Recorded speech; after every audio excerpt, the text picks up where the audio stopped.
मी बंद केलेलं आहे. झालं का?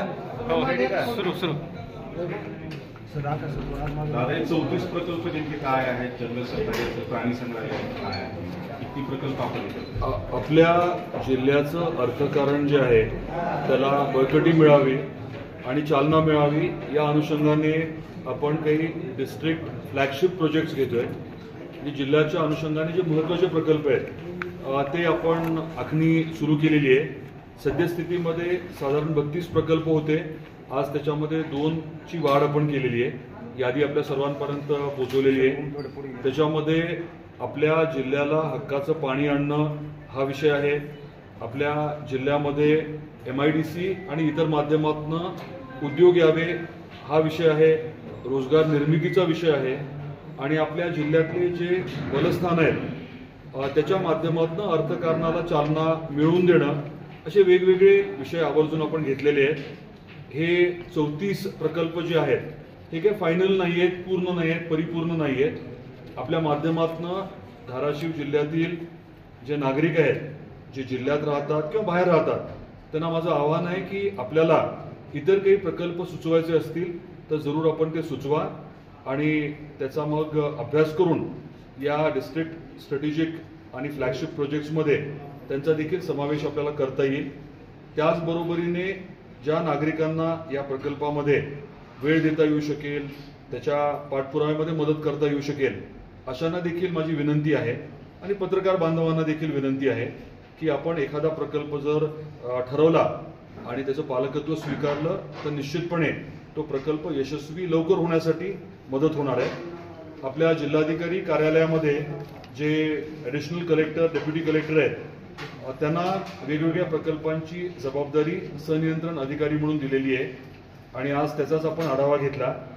प्रत्येक अधिकाऱ्यांना 1, 2, 3, 5 काहींना थोडेसे जास्त प्रकल्प दिलेत आणि त्यांनी अद्ययावत माहिती त्या प्रकल्पाची ठेवणं अपेक्षित आहे, पाठपुरावा करणं अपेक्षित आहे आणि कुठे अडचण आली तर मग आमच्या सरकारची मदत घेणं अपेक्षित आहे. दादा, तुळजापूरला ते प्राणी संग्रहालय होणार आहे, ते कधी होणार आहे, त्याचं स्वरूप काय आहे आणि ते कुठल्या स्टेजला आहे आता?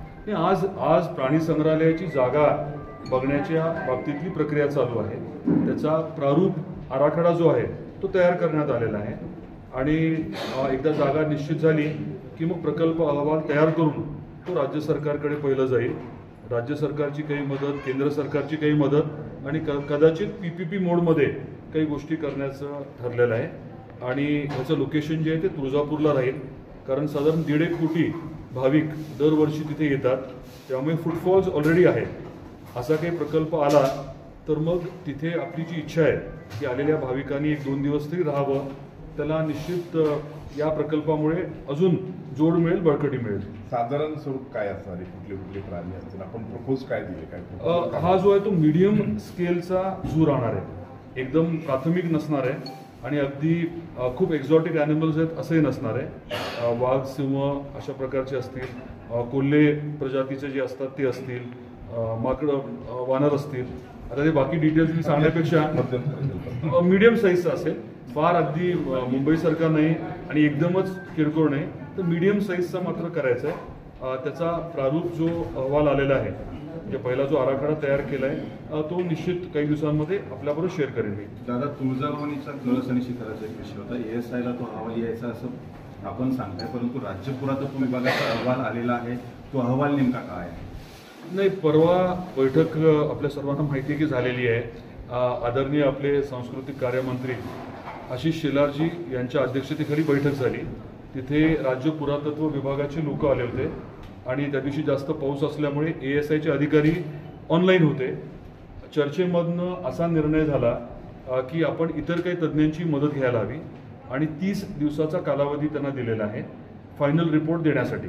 फायनल रिपोर्ट आल्यानंतर या बाबतीतला निर्णय होईल. राज्य पुरातत्व विभागाने त्यांची जी काही भूमिका आहे ती आधीच स्पष्ट केलेली आहे. ASIने त्यांची भूमिका सांगत असताना म्हणावी तेवढी स्पष्टता नव्हती. त्यामुळे तिसरी एक एजन्सी म्हणजे कदाचित IIT असेल किंवा इतर तत्सम एजन्सीची मदत घेऊन 1 महिन्यामध्ये त्याचा फायनल अहवाल येईल. तो अहवाल जो आहे तो आशिष शेलार साहेबांच्या अध्यक्षतेखाली परत बैठक होऊन फायनल होऊन मग मुख्यमंत्री महोदय, दोन्ही उपमुख्यमंत्री महोदय यांच्या स्तरावरती अंतिम निर्णय होईल. कोणत्या साधारण संस्था असतील त्या खाजगी मी असतील सांगितलं IIT सरकारीच नाही, दादा, त्याच्यामध्ये ना. स्ट्रक्चरल आपल्याला सर्वांना समजून हे घ्यायला हवं की स्ट्रक्चरल इंटेग्रिटी ती खूप महत्त्वाची आहे. एवढ्या मोठ्या संख्येने भाविक असतात, पुजारी असतात आणि आईची मूर्ती तिथे आहे, त्यामुळे ती जी वास्तू आहे त्याचं स्ट्रक्चरल इंटेग्रिटी म्हणजे बांधकामामध्ये जर समजा काही इश्यूज आले तर ते योग्य ठरणार नाही.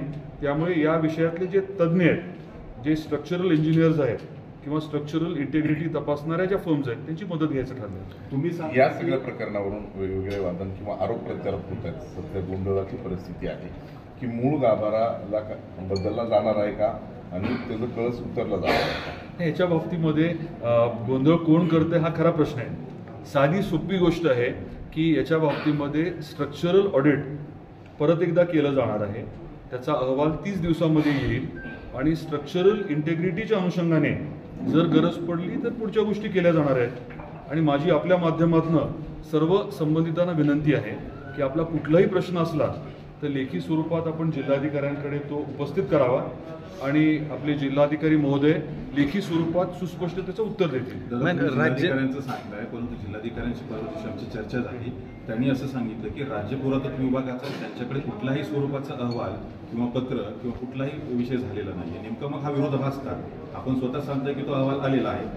नाही, मला काय वाटतं तुम्ही जिल्हाधिकाऱ्यांना आज लेखी पत्र द्या आणि त्याचं लेखी उत्तर ते तुम्हाला देतील ना. एकदम साधी गोष्ट आहे. काय होते, बोलण्यामध्ये बरेच जण त्याचा फायदा गैरफायदा घेतात.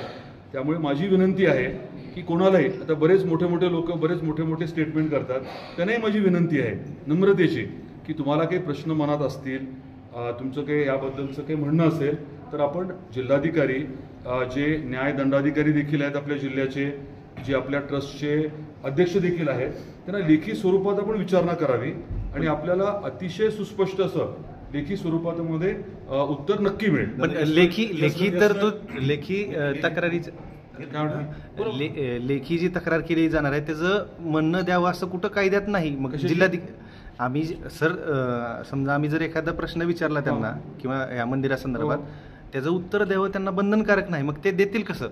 म्हणजे तुम्ही म्हणताय लेखी विचार असं म्हणताय. द्या, मी त्यांना तुमच्या वतीने आग्रहाची विनंती करेन आणि नक्की उत्तर द्यायला लागेल. दादा, येस नॉट एक क्वेश्चन विचारतो तुम्हाला. राज्य पुरातत्व विभागाचा अहवाल आलाय की नाही, एवढंच आला का नाही? येस किंवा नो? राज्य पुरातत्व विभागाचा अहवाल जो आहे मध्ये आलाय का?